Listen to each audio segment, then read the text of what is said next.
Hello and welcome to Stuck in the Elevator Pitch. We're the two dudes and we like to talk. So here, the only way we can elevate a pitch is when we get stuck in it. So join us in the hot, sweaty metal box of this podcast as we pitch to you our new Star Wars video game.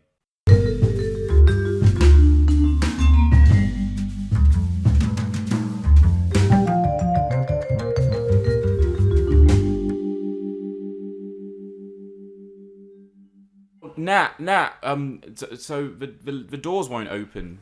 I can't get out. What do we do? I am stuck in this sweaty metal box with you. Yes, this big box of metal that we are now stuck in. What can we do? Oh no. The only thing I can think is that we talk about a Star Wars video game. Maybe I could pitch my idea to you. I don't really want to hear it, but sure, go on then. Fine then, we'll just sit in silence. Won't make a very good podcast, but you know, whatever. Go on, I'll listen to it. I want to hear it. I actually am really excited to hear what you've got.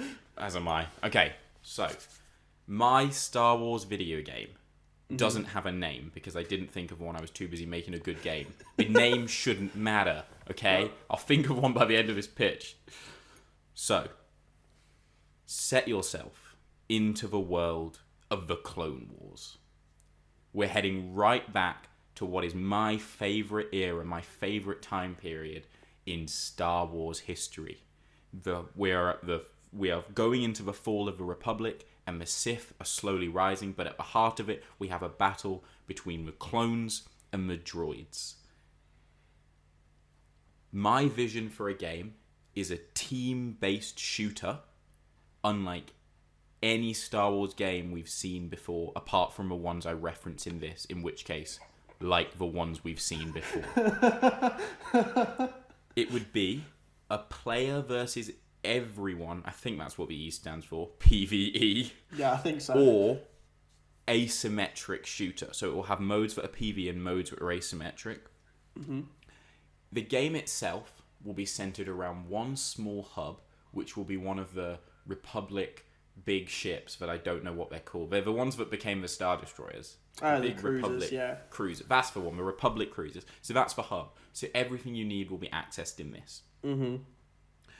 Who you play. So you play the clone troopers. You are them. This isn't a game about the Jedi or particularly the Sith. This is just the men on the front lines where there aren't Jedis around. Mm-hmm. This is not a story-driven game. This isn't about creating lore or anything like that. It's just fun shooting battles set in the Star Wars universe. Mm-hmm. You have a choice of 5 classes of trooper, with more to be added through DLC.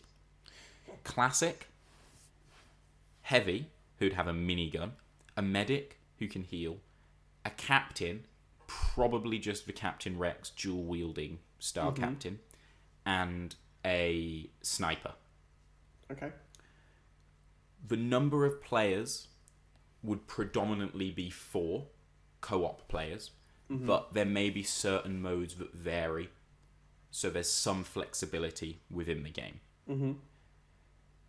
That means what you can also do is choose. Everyone could be a classic character. Everyone could be a heavy. Yeah. Apart from, again, specific game modes or events, there's no limit on what you can do or who you can play. Mm-hmm. As I said, we would be adding more classes and weapons via DLC. And I'm thinking of each character would have one sort of set weapon which would maybe have the same fire rate and ammo count, but they might have different abilities that vary the ammo or the fire rate slightly. Okay. Yeah? Mm-hmm. So, for example, the classic might be an automatic weapon, but it might have... there might be another version that's... I can't even think what it's called, where it fires 3 at once. Yeah. 3. Yeah? So, to talk about the game modes, what kind of gameplay would we have in this game? I'm going to reference some games so you can get an idea of what we'd have. We would have Planet Defense. And yes, I am making up all these names as I go along.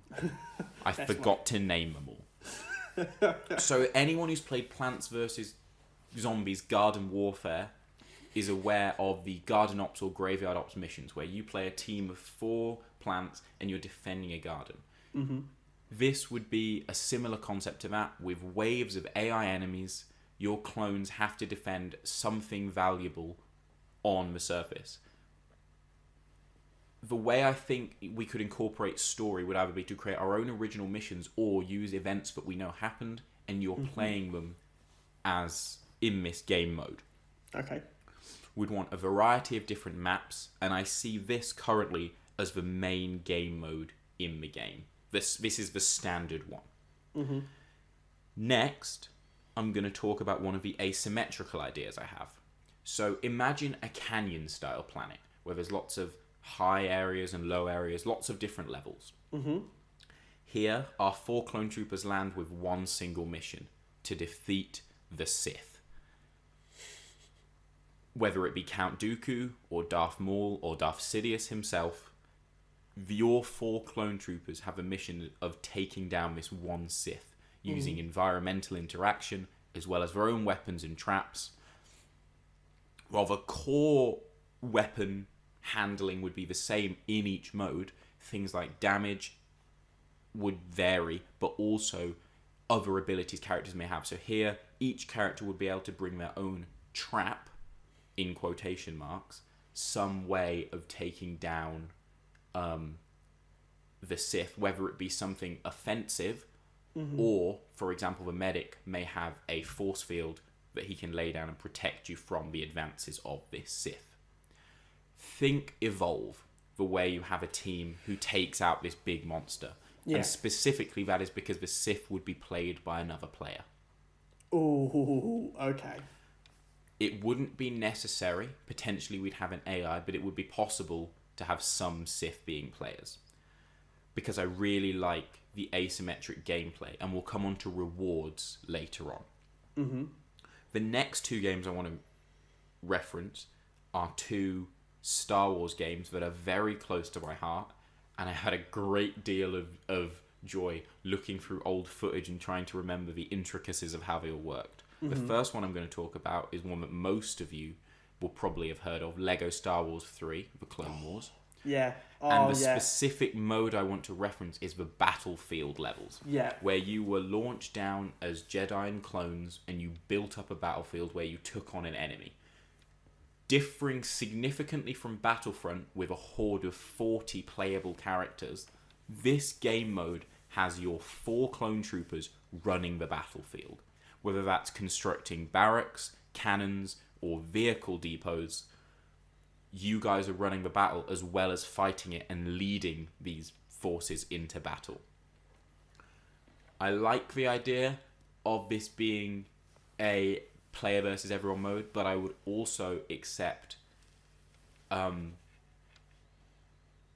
maybe incorporating the droid side into this, so every game mode can be played as the clones or the droids. But it would be clear that both sides have the same main abilities. There's no advantage to being either particularly. It's just a different skin to play against. I envision Battlefield as almost a game of Risk. Not necessarily team-based, but more of strategy and working out where to put things and how to build things than just running and gunning and shooting as many people as possible. So potentially creating a prep phase where you have an amount of credits that you have to use to build. The next game I want to reference, some of you may never have heard of because I couldn't even remember what it was called. The Clone Wars Adventures. Which was a Mumapore game which came out, I don't know, 2010, something like that, when the Clone Wars TV show was at its height. It was a big open world where you could explore different planets, but also had a series of mini games. And the one that I remember, the one that was a huge influence on me, was the Republic Defender game mode, which was a tower defense game mode where hordes of droids came and you had to build turrets. Similar to the Battlefield mode, this would be a running of a tower defense. You would still be your clone operative, potentially also being able to switch to a map view so you can see the map from far away, but you are building and gunning down droids yourself. You are in the tower defense. You are one of the people running and managing it. And I think that is the completely unique game mode that we haven't seen in any first-person shooter before. It really requires a different approach. This is not your Call of Duty shooter. This is something that's all about thinking, strategy, and most importantly, destroying droids. The final game mode, and I see these as either monthly or potentially seasonal events, is where you take your 4 clones on missions, specific set missions and tasks on a planet. This would be where the story comes into it, so you could have a through line of story across these missions. If you want the reference, the only thing I'll say is GTA 5 heists, where you take part in a series of tasks to come to this final battle, again, all versus AI people. I think the combination of these game modes, the variety of gameplay, makes this a unique gaming experience, which doesn't feel like the majority of Star Wars games which we've had so far, which are the Squadrons Battlefront, you're just shooting, or the Jedi Fallen Order, where it's this story-driven game. I want lots of fun game modes in the world of Clone Wars. What do you think? In terms of general thoughts, I think it's a really interesting take on an era where a lot of people are familiar and love, I think, the popularity of the Clone Wars, both in movies and also outside. I mean, we've seen how it's taken them into, these characters into The Mandalorian, and now they're mainstream. Yep. I think it's a really interesting era to explore. I think I completely agree with you that whatever new game comes out, it needs to be different to what we've seen so far, but also familiar. Yes. So I like how you've used things that have not only occurred in Star Wars in the past. I think Lego Star Wars The Clone Wars is one of the most underrated Lego Star Wars games ever. I loved it. Yeah. But probably my favourite one. It is. I like how then you've used these different video games to give me that. Okay, I see it.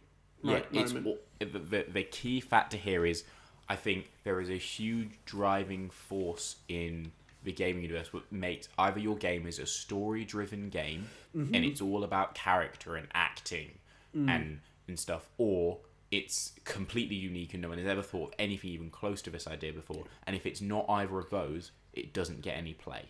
Well, and I think the point of this is, here is the reference point. Here's where we started with all these ideas. Then we put Star Wars on top. Then we played around with the game modes. So, the heists, the missions are not just GTA heists, but they take the idea of the co-op mission where you have tasks and you work towards a goal that you can play co-op, as opposed to just doing it's a heist. We built it up, and I like that you've got these different game modes to suit different players, and I think this is one of the issues that a lot of Star Wars games have almost fallen into, is that you have to be in a certain mood to be playing one of the games. Like, to play Battlefront, you have to be in the mood to just be playing a shooter to run and set gun. In Star Wars. And there's to play nothing else. Jedi Fallen Order, you have to be in the mood to have that story.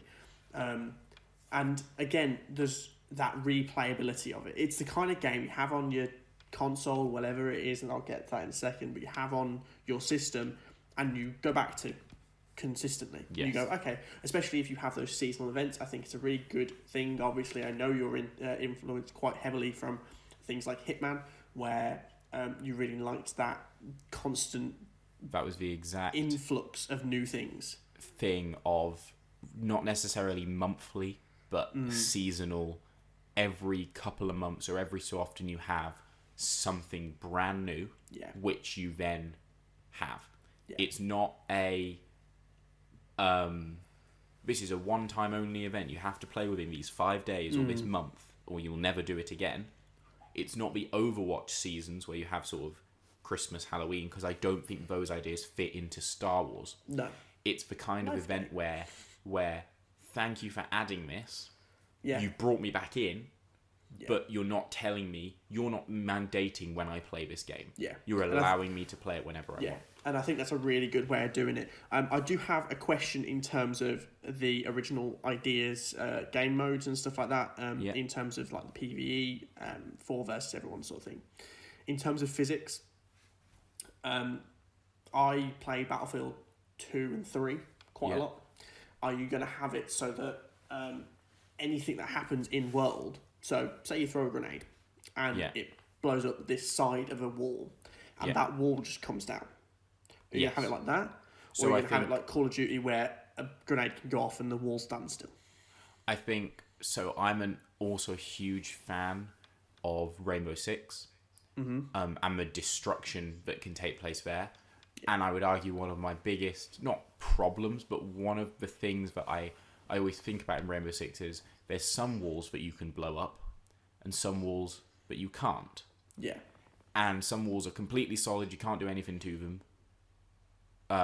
And then other walls you can just walk through effectively. Yeah. And I think it would be cool. It would be a challenge to create such dynamic environments. But I think for certain game modes specifically, such as the garden ops for Plants vs Zombies style, Republic Defender mode. That's what I call. Oh, I've stolen that name from the other thing. Oops. I wonder where I got it No, I from. played it. But the idea of those defense missions would make a huge amount of sense, that you can destroy things. Obviously, it has to be limited to a degree. But it would be fun to be able to be in, for example, a ruins, but you can actually just knock the ruins down, so you can have incredible sightline. Oh, right, yeah. Makes sense. Yeah. I like that. Or you're in a base, for example, hunkered down, and the droids are coming in from the outside, and they're destroying doors and walls to get in from different directions. Okay, I like that. I think there's a lot to play with the destructibility, but I think it would be on a game mode by game mode basis, Yeah. which may end up leaving it removed entirely because of complications. Yeah. But I would just say the game modes, the point of them, the reason they're so different is when you go into a game mode, it should feel like a different game. It should feel like... Well, that's the thing. I think someone who really likes tower defense games will play certainly that mode more than others, and maybe even the Battlefield mode. And then someone who likes the Plants vs Zombies can play that. There may be people out there who don't touch a certain game mode, but I suppose that's the whole idea of having the different ones on there. Yeah. Is so that you go, if you like Star Wars, if you like Clone Wars, there's going to be a game mode on here that suits you. Yes.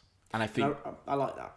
I think the challenge would be I like games that you pay once and that's all we're asking of you. And I would like to say you give this game a 5-year cycle, you have a game mode, a brand new game mode added every year. One thing I didn't get to talk about was upgrades, rewards, customizations. Yeah. I think the reward systems and upgrade systems we've seen in things like Marvel's Avengers for an upgrade system, or even Battlefront for a cosmetics system, and the extras you have, I think are too complicated, unnecessary, and I would want to simplify it straight down to, for example, there are skins you can have. Yeah. Maybe also weapon skins. Maybe you do a Rainbow Six Siege and you split out headgear and outfits, something like that. But by and large, there are no more than 3 ways, maybe 4 ways to customize your character, 3 or 4 things to unlock. No one cares about stamps or maybe emotes a bit. You could have an emote as another one, but no one cares about stamps or voice lines or anything like that. They're just extras to distract. I want to keep it focused on what we've got. I think the loot box mechanic works, but I think it should be implemented in an Overwatch style sense. They are cosmetic upgrades Yeah. only, but you also get them for free. You do Yeah. not have to spend a penny in this game. If you play it every other day, eventually you will unlock everything. Yeah. I think it's possible to have exclusives. I think that's a fair thing. Effectively, you're paying for the game to be able to keep being made. Yeah. But I think that would be kept to a minimum of one with every content drop, for example. There's a Yeah. Captain Rex skin Yeah. that maybe has the helmet off and looks exactly like Captain Rex. Yeah. Well, here's my next question in terms of exclusives. You've kind of touched on it a little bit there. Where, in terms of platform, are you envisioning this? Because if I make a point, I feel like some of these game modes, especially, can work off console. I think... Now, I am a very strong believer in the non-platform exclusives. I believe wholeheartedly that you can make a game for any platform Yeah. and make a game work on any platform. I don't like the idea of saying this is exclusive. You have to have a PlayStation. You have to have an Xbox. Especially with Star Wars fans, they don't have an allegiance to a games console. So I think that would be a mistake. I think in terms of platform, you're obviously looking at the Xbox, the PlayStation, PC, and Switch. Yeah. And then I think as you move beyond that into mobile, you might be looking at, for example, taking the some specific modes. I Yeah. think what would be more likely is using the core principles of this game set in the Clone Wars. You playing as the clones in these events. There's not really Jedi to help you. Creating a unique mobile new game mode that plays on mobile. So rather than having all these game modes try and work on mobile, keep those as the console experiences, but then you have another one, an additional thing that you can connect with your account. So you can have all your skins and play as these characters, but it's a different type of game.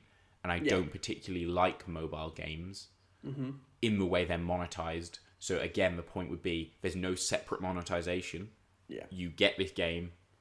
It is effectively a big advert for this big game. Yeah. It's something to make you go, I'll try this, I'll try that. I'm very committed to making Switch the full game. Yeah. I think if it has to run at a lower resolution, at a lower frame rate, if it has to lose a game mode, fine. But I would expect the majority of stuff to be playable on Switch. But not at the detriment of bottlenecking what Xbox One X, PS5 are capable of. Yeah. If that makes sense. Yeah, it makes sense. Okay. I want to talk about feature as in, like... So you, I know, are a massive fan of the Clone Wars. Are we going to see characters... I know there's no story, but are we going to have, in some of these features, in some of the seasonal events, maybe just in some of the customization, as you've already mentioned, Rex, are we going to see some of these characters pop in? Are you going to be able to, maybe instead of fighting Darth Maul, you're fighting Anakin? Are you going to see the Bad Batch? Are you going to see Cody? People like this. Are we going to... Because I think one of the things that I think Star Wars fans would be wanting is these recognisable characters to add to their... I get to play as a clone, but at the same time, look, there's Ahsoka. Look, there's Rex, you know. So, I think what's hugely important in making any game, and I think this is one of the places that Star Wars has fallen down, is forgetting canon. Forgetting the idea that the clone troopers have to fight the droids. The rebels have to fight the Empire. So in Battlefront, you cannot play clones versus Stormtroopers. First Order. Yeah. You have to play clones versus droids, rebels versus stormtroopers. And I think what would be exciting in this game is just accepting that this isn't canon. This isn't a story. That's the point of not making it story. It's just adventures in this universe. You can be set a mission. So I like the idea that the hub, the Republic cruiser, has all these characters in it potentially, and they're the ones who set you the missions. Potentially, the seasonal heists that we're talking about are story driven. You have to pass between these characters: Anakin, Obi-Wan, Rex, Ahsoka, Cody, to be able to complete them. Yeah. They're the people who give you the missions. They're the people who say we need to do this. I think potentially you have situations, and I think this would be important to me, is so we should have skins of the characters that are famous. So Rex, Cody, they should be purchasable. Yeah. Or unlockable, or however we manage it. I don't want to have to go, well, you can't have this skin because Cody's in the game. I don't think that matters. Okay. I think you should be able to just play as the characters you want with you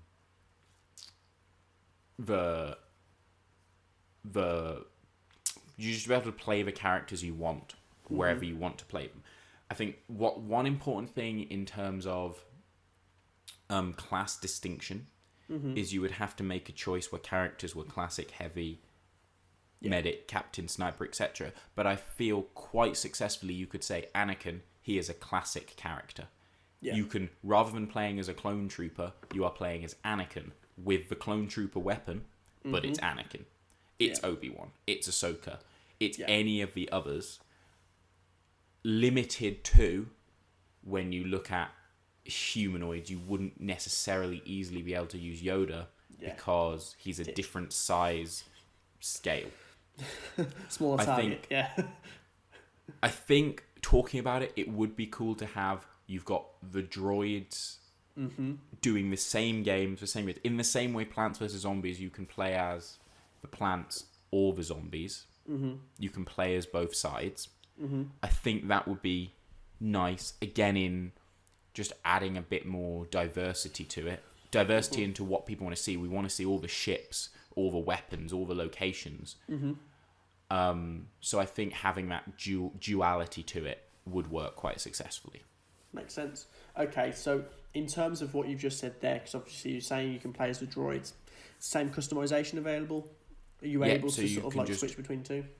You can choose costumes for the droids. Obviously, they're less recognizable, but then you would arguably be able to play as Count Dooku holding a droid weapon or whatever. It would mean that you could also incorporate characters from other eras without the... How's the best way to put this? Without the canon clash. It doesn't make sense for Darth Vader to be fighting clone troopers, but we can just do it. Yeah. Okay. Let's not say we can't do this. Are you planning on using the models to go into different eras? Like, obviously, you've got the clones who also did Order 66, so you could have clones versus Jedi, but also Stormtroopers, are they going to have an appearance? They aren't clones, so it's very different, but... I think it's less... Again, you've said about Order 66. It's not about a story, or you have to know why you're doing a thing. It's about being in a... being in the Clone Wars world, in that universe, playing alongside people. But specifically the Clone Wars, so you wouldn't be going in the universe, but you don't have to explain why the clones are fighting Anakin. Someone is just wearing the Anakin skin. They have the same powers as Maul and Count Dooku. It doesn't matter. They just happen to have chosen that skin. Okay. I very much like not forcing people. Again, in the same way in Battlefront, you can only play clones and droids. You can only play rebels and stormtroopers. I like the idea of having that flexibility. So it's just up to the player of what they want it to look like. Makes sense. I'm really pleased. Honestly, I think it's a really interesting idea. I think the most, like, whenever anyone thinks of first person or whenever anyone thinks of clones, they automatically go into that sort of like assault level, Battlefront style. We're just going to be shooting people. And I think that is very much a breath of fresh air, what you're showing in this idea of it doesn't have to be that. There's plenty of other game modes, and I think using those other games as reference points means that just listening to it makes me go, okay, yeah, no, well, that does work, and this definitely does work. I worry about how much, obviously, going into next gen, it kind of helps with the new PlayStation 5 and stuff. It can hold a much bigger game, but I worry about that much being in one game, whether it's going to have a lot of server issues or anything like that.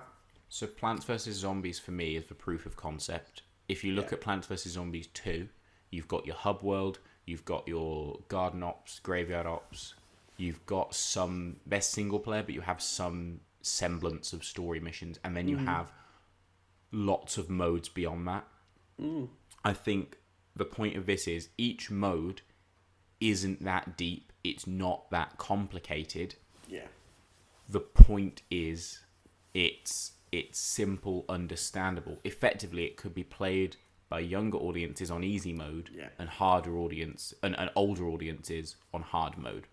Yeah. I think Garden Warfare being a start, you end up with ideas like the Battlefield from Lego Star Wars 3, but you take it up to an adult level, effectively, if you will, where it's not just running around building things. It's you have to think of a strategy of how you're going to win this battle. We need to move to this location and take this base. If another way of thinking of a battlefield would be very similar to the way Settlers plays. Oh yeah, Settlers and games like that where you have to build your town, your village, and then take over others on the same map. Imagining it as two sides at either end, they have that, and you can construct that. But very importantly, you're playing it from the ground. You have these sections where you can build, and you run over to it and construct this in the same way you do in Lego Star Wars 3. And I think that mode is, again, something we have never seen before. Yeah.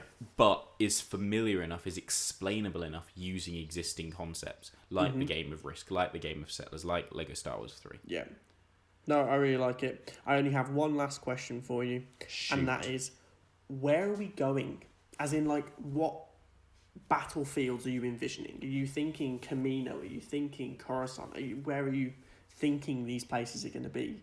So I think the great thing with the defense mode, the four troopers defending against waves of enemies, is you can really set that anywhere. That doesn't have to have a logic to it. You could set it on Camino in the clone things. Oh, there's droids running in, we need to take them out. Yeah. You could set it on a Republic cruiser. You're in the middle, the ships are docking, and you're running around. I think the question would be the scale. How big are these maps? And I think it would be fun to make a variety. I don't think you have to use a cookie cutter mode. I think, again, going back to the strategy, you have to think of how you're going to approach this mission. We're going to Camino, we're all inside. Is there any point taking a giant force field? Probably not. No. And you have to just think and plan ahead.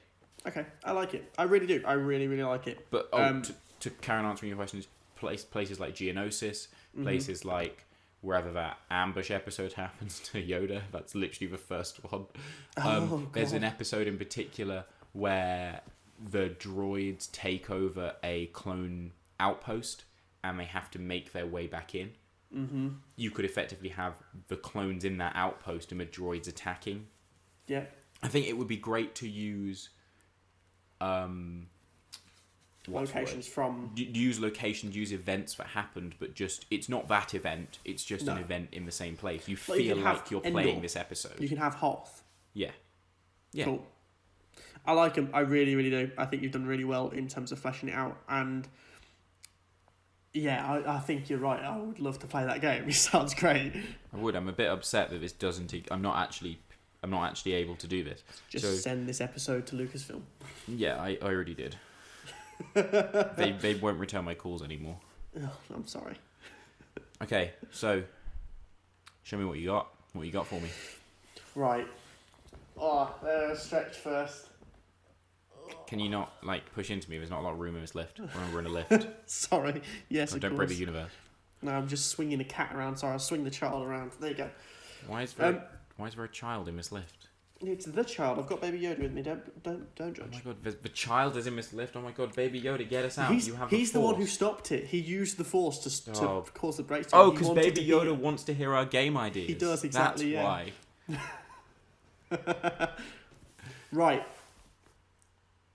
I'll take you back to when the Clone Wars was there. Right, the Clone Wars was wait, around. let me close my eyes. I'm going to imagine. Okay, go. Just imagine it. The beautiful time of 2006, 2007. And you just meet these characters for the first time. And there you are, watching Anakin and Ahsoka talking to Rex, and all of a sudden, as Plo Koon says, these are more than just clones. They're men. They have stories.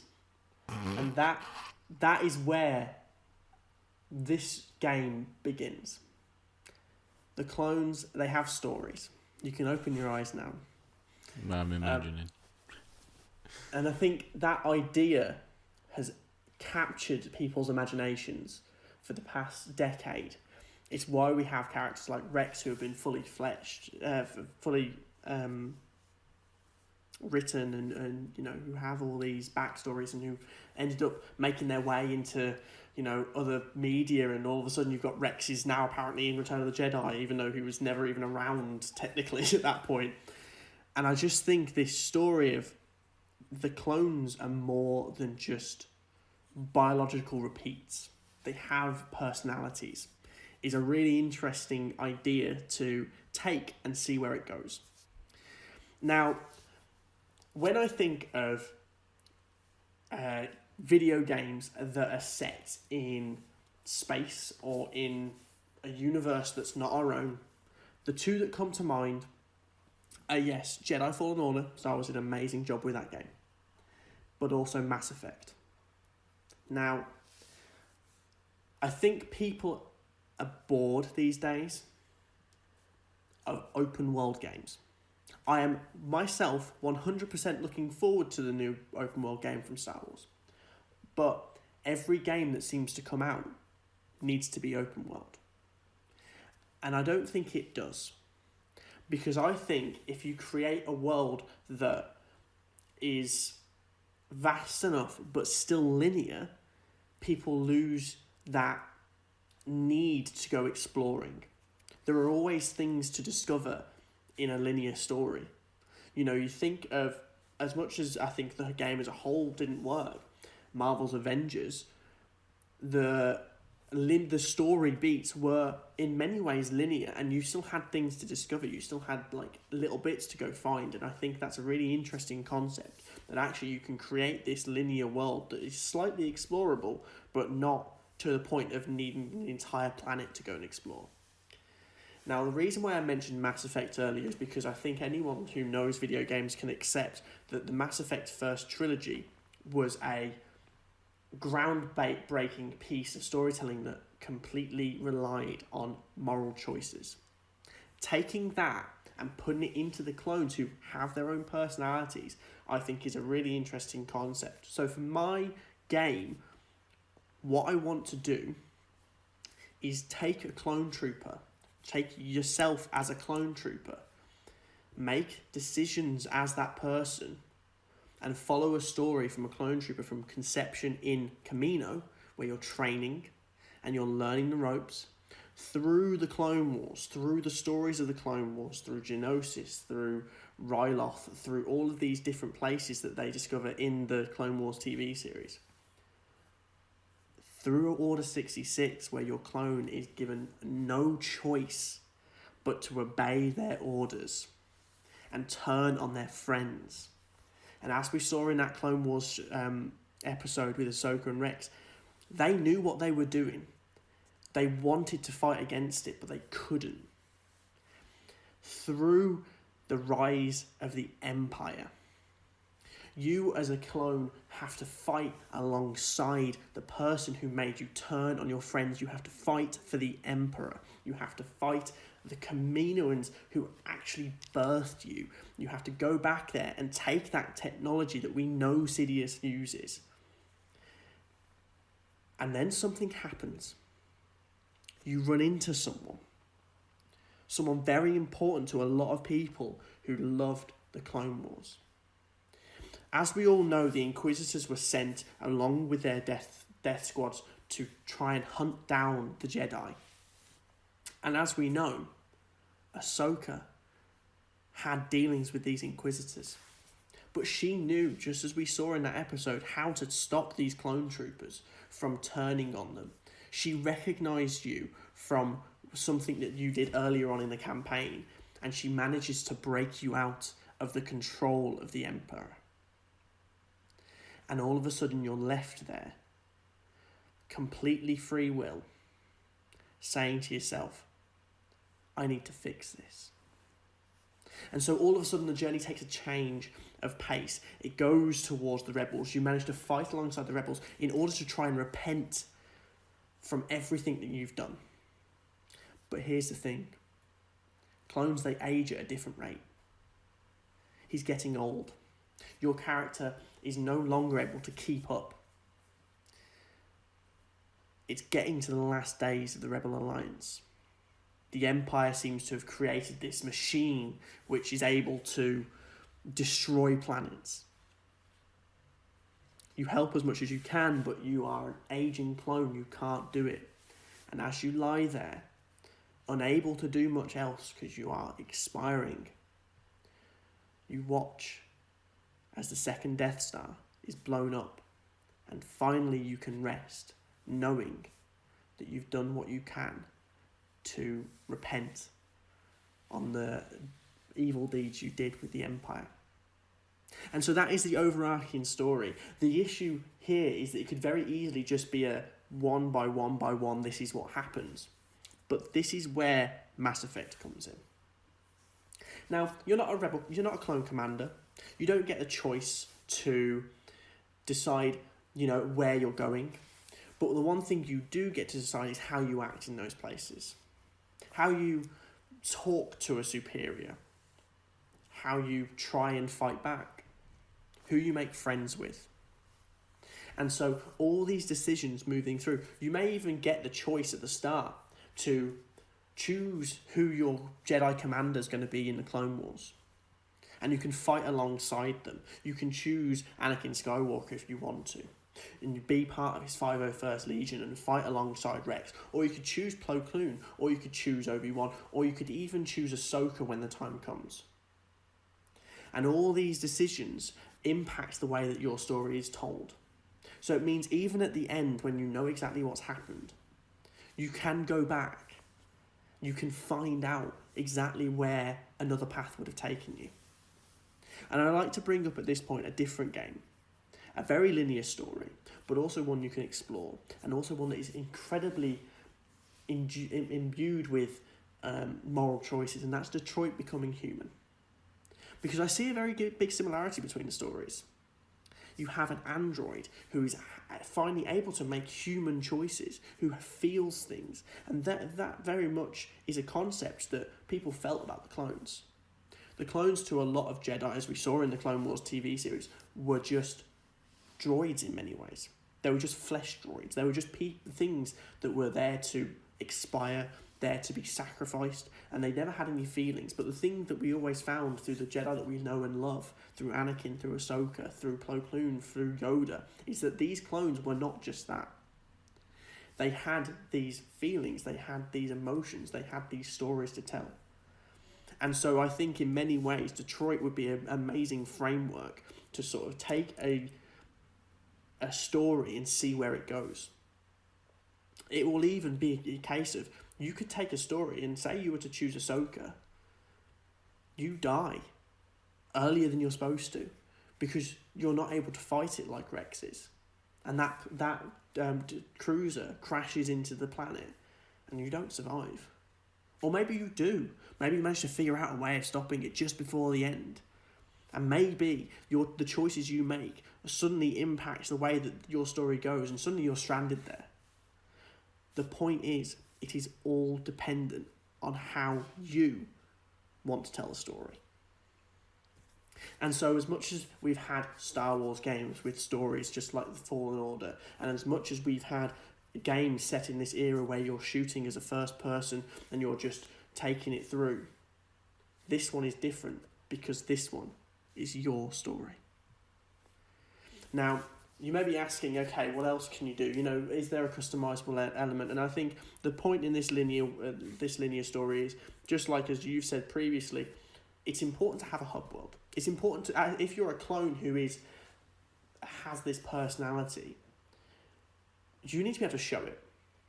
And just like Rex did, just like Wolf did, just like Fives did, you have certain markings. And so each player will be able to completely customize how they look, you know, the markings they have on there. Will they have their squadron logo on their helmet? Will they make their helmet a completely different colour? You can play with all shapes, different logos, different sort of like armour compartments. Will you have a certain rifle? Will that, you know, if you've got a minigun, all of a sudden you have the option to have a belt of bullets around your chest like Chewbacca would. All of this is down to you and how you want to play it. And of course, through this story, you will encompass everything it means to be a clone. All the different faces that you'll see, you'll go and meet loads of different recognisable characters that brings people towards this game. That makes people go, you know what? I really want to play this game because at one point you get to meet Chewbacca, and at one point you're fighting alongside Han Solo and you're trying to defeat him, and at one point you meet Luke Skywalker when he's a boy on Tatooine when you're still fighting for the Empire. All of these things bring someone closer and makes them go, I want to explore what I can find out. I want to know where I can be posted. I want to go to Hoth and that's where my station is. I want to go to, I don't know, Camino and take all the cloning software and make sure it's in the hands of the Emperor. It is all up to you. Okay.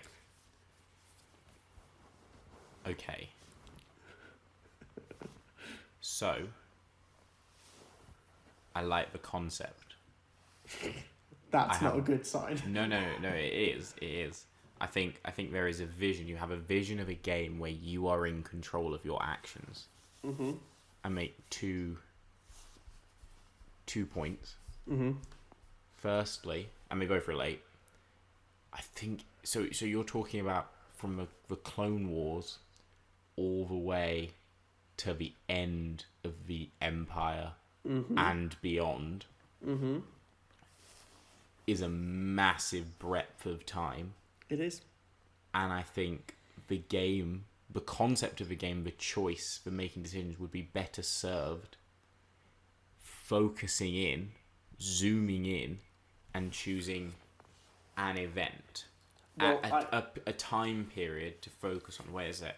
And then my second point would be, I think while you talk about the clones having lives and stories, I think the element of choice that you speak of, the looking to a different era, the fall of the Empire, the Death Star has just exploded. You've got no boss anymore. You're a stormtrooper. You're not being paid. Do you become a goodie, a baddie, a bounty hunter? It's an interesting idea. And I think that's the thing. I like the idea of what happens afterwards. But the thing we know about a clone trooper is that they have an accelerated lifespan. They you know, and as much as it would be interesting, we know that Rex is the age of about 80 in Return of the Jedi. So yeah, he is. If you look at him, he's big bushy silver beard. Yeah, there's 20 years between Clone Wars. Yeah, but he's accelerated. What I'm saying is the equivalent of an 80. Yeah. So you couldn't really do much after that. I'm not saying there isn't possibility for more after that. And here's the thing about your first question. I mentioned that Mass Effect was probably the best sci-fi gaming trilogy. And this is what I put to you. What if each era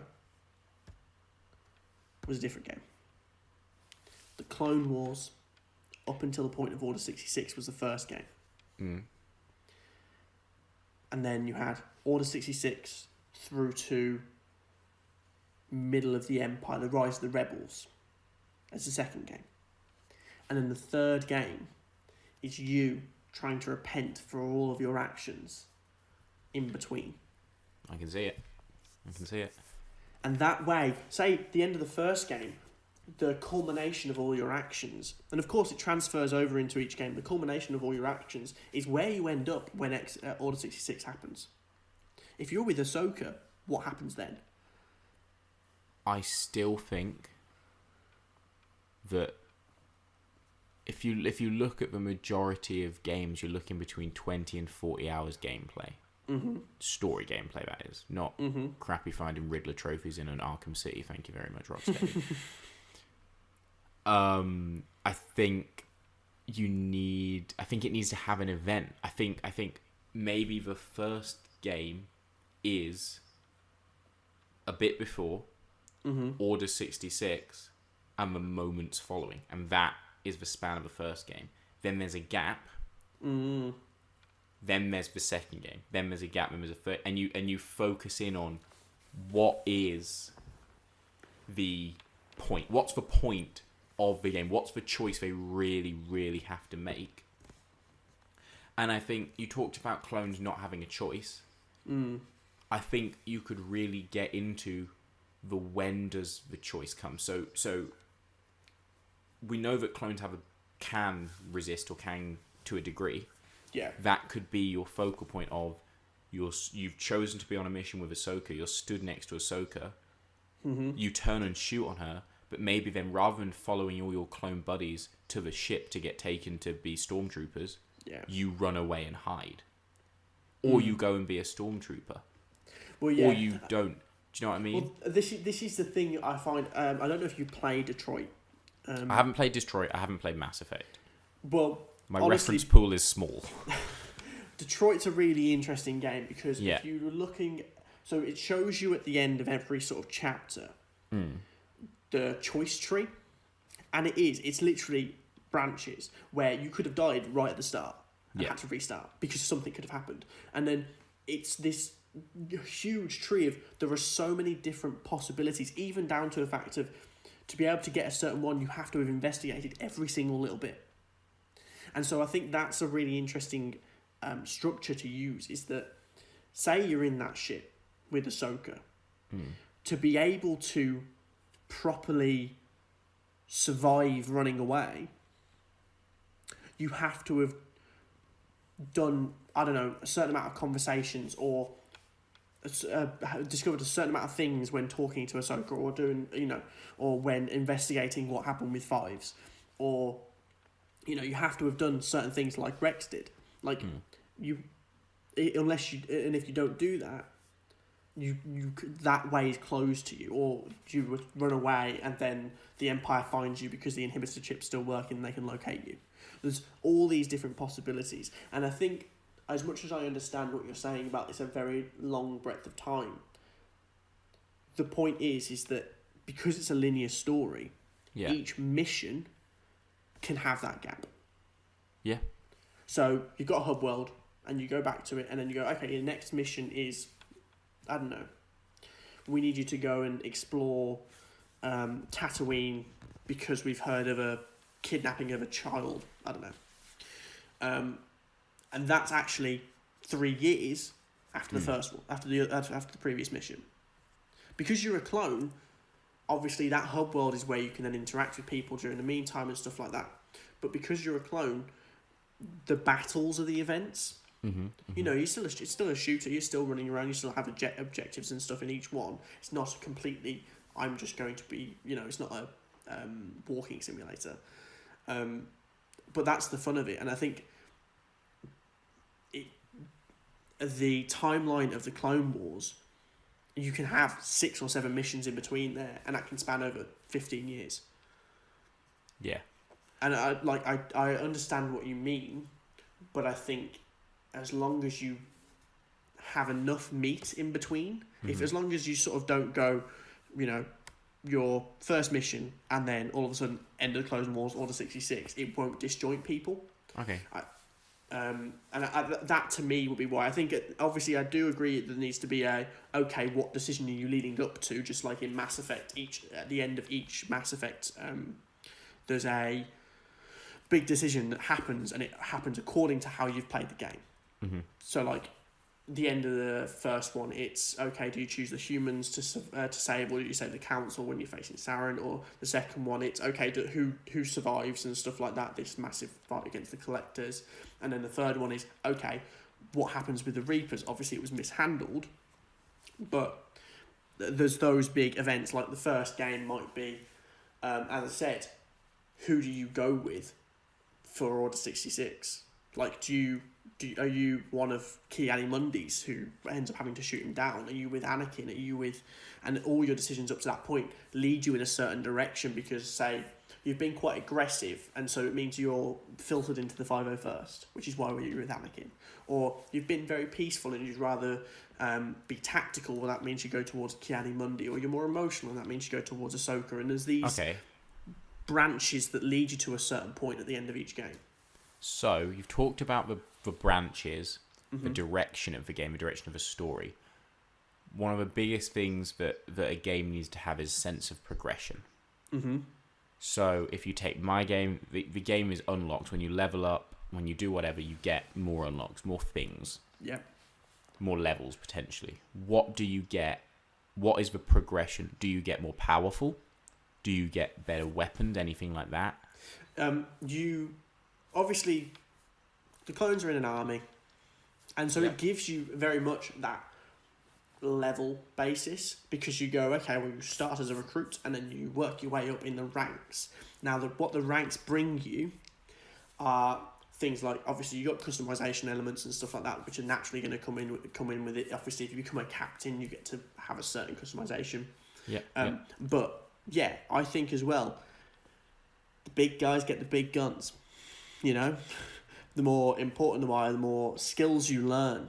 You know, you might be going through the story and all of a sudden you go, okay, I now know how to set up this force field. I now know how to throw this grenade and stuff. And so you get these different perks and stuff. But I would say with a linear story where you're not replaying, does that have any effect? Again, not played Mass Effect, not played Detroit. Is there any point in learning how to set up a force field because you can't use it to go back and do this? No, but here's the thing. Yeah. What you can do is it means going forward, there may be a point of going forward if you don't have that force field.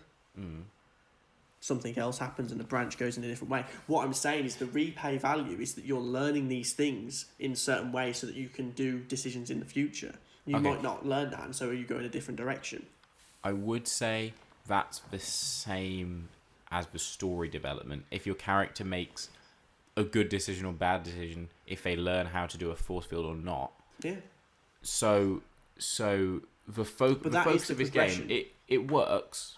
I can see it. I can envision it. What about monetization? That is a standard thing that every video game needs. Yeah. Well, how are we monetizing this? This is the thing. I am very much in the same boat as you. When I'm playing a game, I play it, and I'm a story-based person. I play a game for a story. I don't want to have to keep paying for it. I stopped playing Avengers as soon as the story finished, because all of a sudden it became, okay, you have to pay for shit. Okay, but what? So are you having no monetization in your game? No, not at all. Okay. Because it needs to be story based. It is all about the story. It's all about the whole point in this game, and this is where it comes down to it, is people like playing in the world of Star Wars, right? Correct. People are fans of Star Wars. A lot of people love Star Wars not because of the movies. It loves it because of the world that it creates and the things that can happen in the world of these stories. And I think this game is the epitome of that. It's, okay, we're going to give you a structure, you create the story. Okay, But I'm a millionaire man who's gonna pay for people to make this game for you. Yeah. There is no monetization. Nope. You're building a trilogy, Yep. and your game is built around decision-based storytelling. Yep. So my question, I play this game for a few hours, I'm enjoying it, yeah, but I tail off. Okay. Why do I buy the sequel? Why do I buy the threequel? Because here's the thing. Yeah. You are not the audience for this game. If that is the way that you're... if that's the way that you play a game... I'll have you know, sir, I am playing millions of dollars. Yeah, but here's the thing. Every game has its target audience. Correct. The target audience for this game are people who want to tell their own story in the Star Wars universe. And I understand, but my question from a monetary perspective is the environments, the number of characters you're going to have. This is a very expensive game to build, in the same way Jedi Fallen Order was. But if you take away, if there was a sequel to Jedi Fallen Order, for example, but was like a direct, the story carried on in the same way you're talking about, anyone who hasn't played the first one is going to be significantly dissuaded from playing the next one, because they're not up to date on the story. Like you said, it's for storytellers. No, yeah, exactly. That's fine. But the audience then needs to be big enough. If you take other storytelling games per se, like Telltale, they're games that are designed, again, to a degree, not as diverse as yours, but they are things for storytelling. Yeah. But they are much cheaper to make because of the art style they use. Yeah. They're much smaller scale. But then take something like Detroit, which is critically acclaimed as one of the best games. Yes. And massively unsuccessful. Yeah, but then you take Mass Effect. Again, the thing is, you've got so many success stories out there, like Jedi Fallen Order, for example, Mass Effect, all these different story-based games, which, the sequel, if you're going to play the sequel first, it's not going to work for you. But that doesn't mean it's not successful. Horizon Zero Dawn, right? Massive open world, huge story. Amazing game. If you've not played it, play it. It's brilliant. Second one's coming out soon. If you make games purely to make money rather than to make money alongside telling a story, you're going to lose a lot of the fan base. This is the reason why Battlefront didn't work. I would agree, and I would agree story, especially in the Star Wars universe, is a way to get the hardcore fans and lots of other fans to invest. Fallen Order, Battlefront 2 with its story mode, people played them to know what the story was. I think, so we've had two major story elements from video games recently, being Battlefront 2 and Jedi Fallen Order. And both have had significant rumours that, so for Battlefront 2 it was that Rey's parents were the woman in Battlefront 2. Rey's mum was the woman in Battlefront 2. Yeah. And for Cal from Jedi Fallen Order, he was rumoured to be the Jedi that would come and find Baby Yoda. Yeah. Grogu, the child. He's a baby. He looks like Yoda. I don't care. Don't at me, okay? My point being, your universe cannot, because you're including major characters like Ahsoka, like Anakin, fall into canon.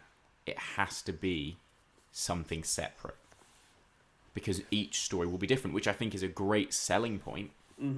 But I worry that people might not be invested, and I think your game requires a high level of investment. You have to complete it. You've got to tell the story, which I want to do.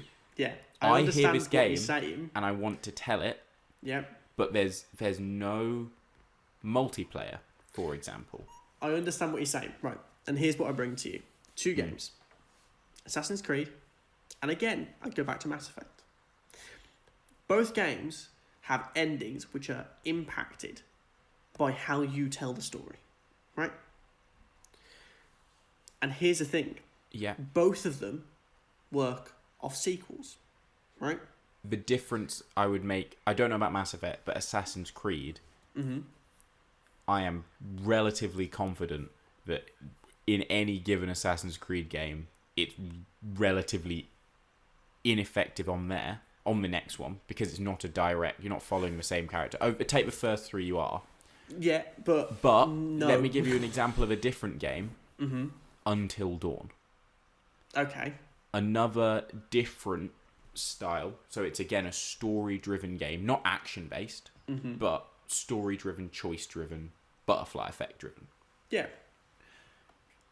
I think the reason that game thrived, and it really did, I think it's a wonderful game, a wonderful experience, is there are... The game goes out of its way to make it clear it is a horror trope game. This is a classic cabin in the woods mystery game, and I think it sets up a premise of, at the start, I can't remember how many characters you have, but you have, let's say, 6 characters.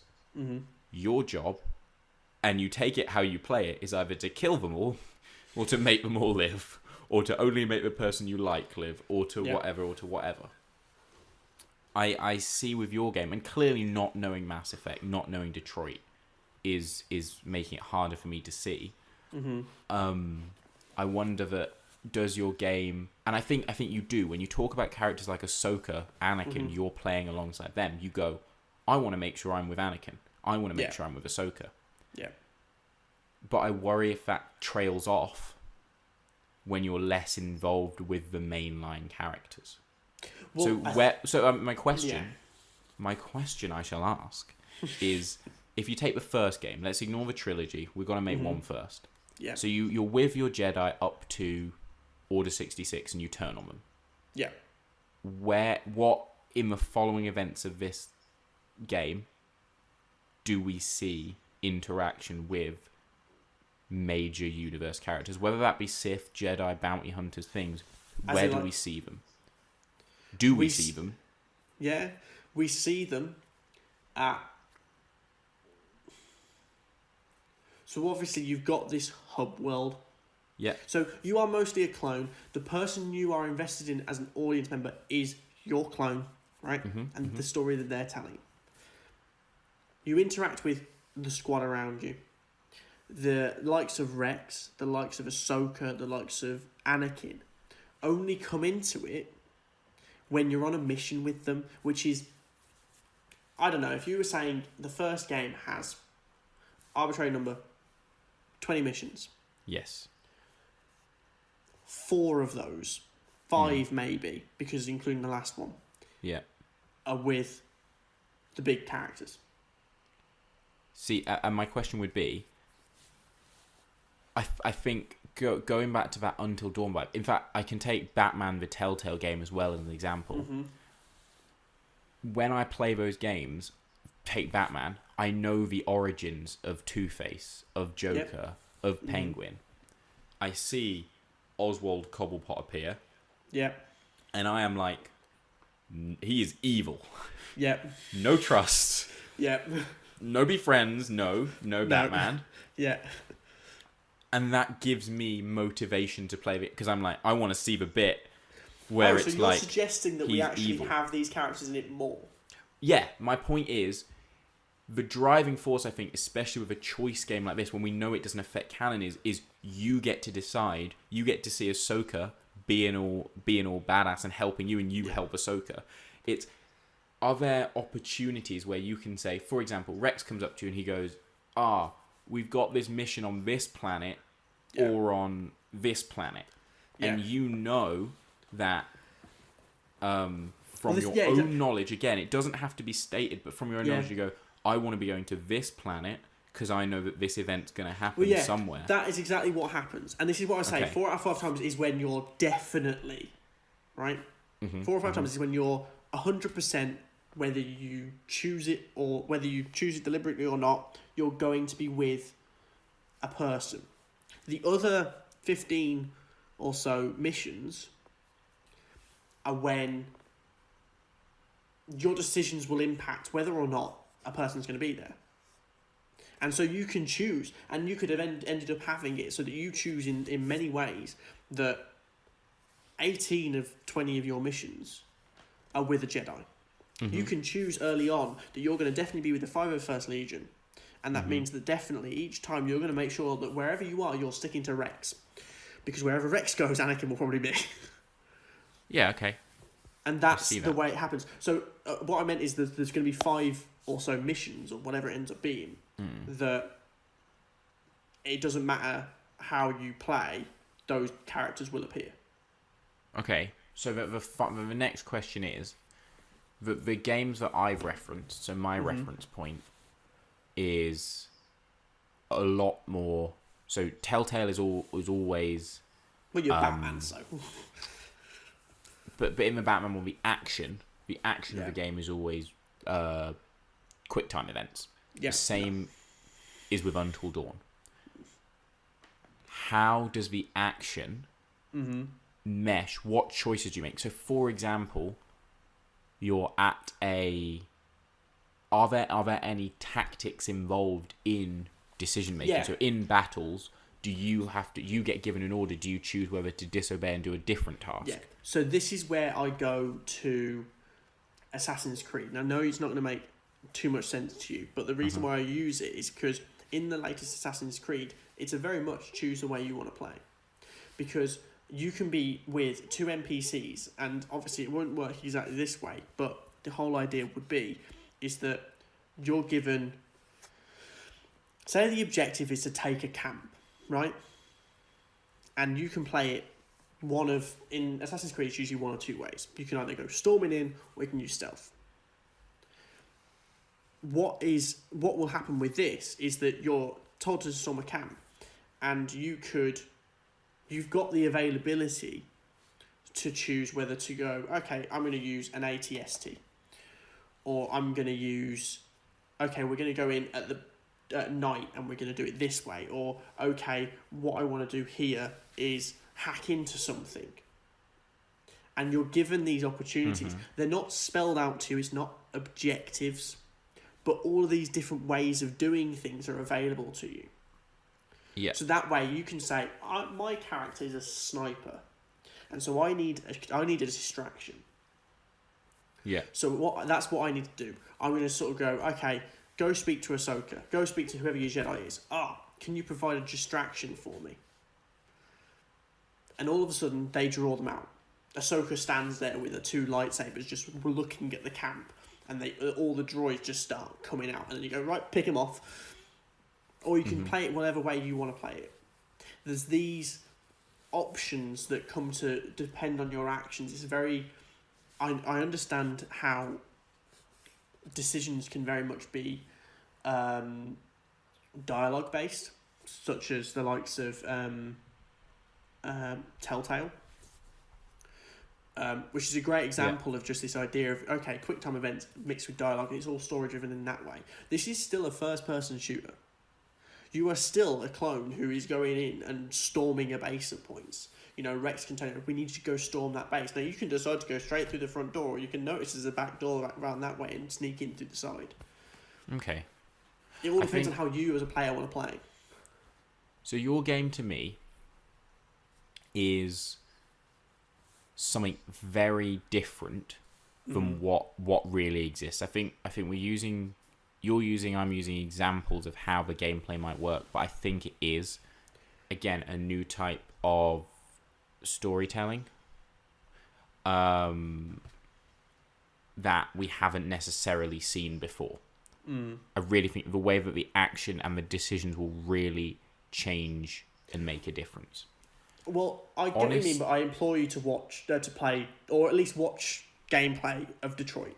Because obviously it's the same. The point I'm making is that I think the uniqueness of that, the opportunity to build your own story within the universe, especially knowing from the outset that it will be a trilogy, that you will get to keep exploring with the character you build, creates the reason to play.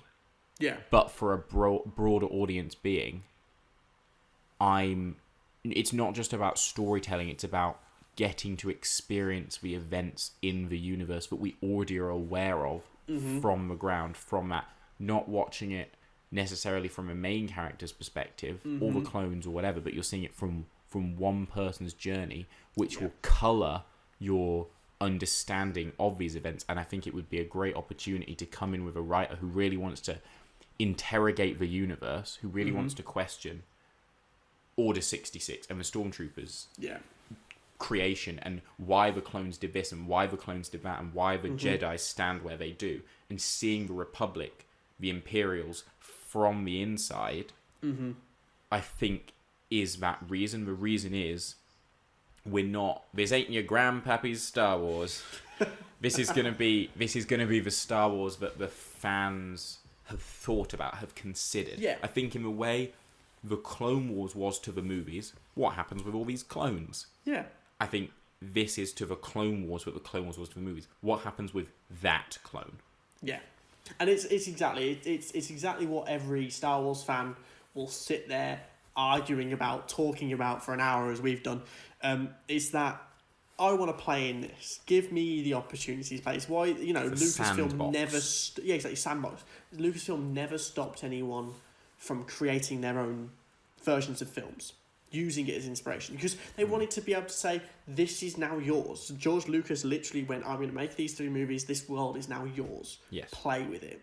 Because that's what makes Star Wars great. Legends is what everyone sort of goes, we want to use this in the movies, because that was just the fans, people who loved it, playing in the universe. J.J. Abrams got the job as the director for the sequels because it was him playing in the universe. Yes. And I think the issue with a few of the games recently have been, but I want to play in this universe and I don't get to, because this is all just sort of like manufactured for me. And I think we want to... I think the fans want to make their own decisions, really. Yeah. I think what we've done today is we have proven that there is untapped potential in the Star Wars video game. Mm-hmm. The news of Ubisoft making an open world game is a nice... There's another game coming, but it's clear confirmation that the EA exclusivity deal is over now, or now, or when it was scheduled to end, or potentially potentially ending earlier than scheduled. Mm-hmm. I'm hoping the way Lucasfilm approaches this, and we've already seen announcements of an Indiana Jones game as well. Mm-hmm. I would implore them to take pitches. I would implore them to allow video game developers to approach them saying, we have this genius idea for a Star Wars game. Yeah. We want to make it. Help us make that happen. Rather than being stuck with we come up with the ideas and we pay people to make them. And I don't know that's how it's working, but with EA it very much felt like, we want a Battlefront game. We want a story-driven game. Yeah. It wasn't wouldn't it be cool because the clones do this? Wouldn't it be cool because the Stormtroopers do this? Yeah. And I haven't played Squadrons, but when you play Squadrons, can you take down a massive Star Destroyer? I'm not sure. Can you move to the ground? Can you fly completely in space plus to the planet's surface? Yeah. I think that would really... Because that's what happens when you watch the movie. That's what you want to be able to do. And I think both the games that we talked about today allow you to do something that you see, but takes it further. Mine into different ways to play, and yours into a different story that hasn't been seen before. Yeah. The final thing, because I can hear the engineer, he's tapping on the door, he's about to let us out. What is the name of your game? We need to name these. I will go first. Yeah. And the name of my game, as a homage, and I think this is a good title, to the Plants vs. Zombies game that started the inspiration for this. Mm-hmm. Star Wars Republic Warfare. Oh, I like it. Mine would be...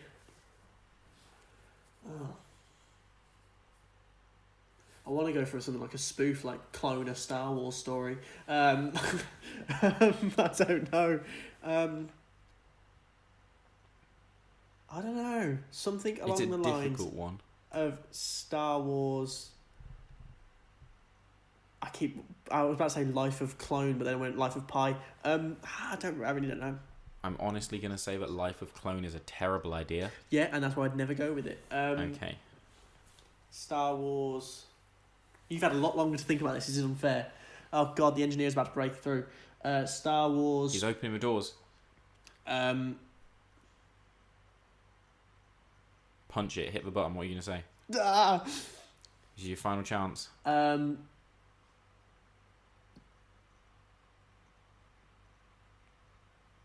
I don't know. That's it. Your game's name. Soldier's Story. Star Wars: A Soldier's Story. There we are. It's a horrible title, Oh. but I can't think of anything else. Hello, Silent Engineer. In case you were wondering what we were doing, we've just pitched 2 Star Wars video games. Star Wars Republic Warfare and Star Wars: A Soldier's Story. Lucasfilm, give me some money Hit us and up. I'll make you money. It's a promise. Hit us up. Those of you that are listening, leave your comments down below. Let us know what you think of Star Wars Republic Warfare, Star Wars: A Soldier's Story, which is the worst title ever. Let us know which one you'd buy. Let us know what game you want to pitch, and we'll see you next time. We've been the 2 dudes, and we're See ya. no longer stuck in an elevator. Pitch.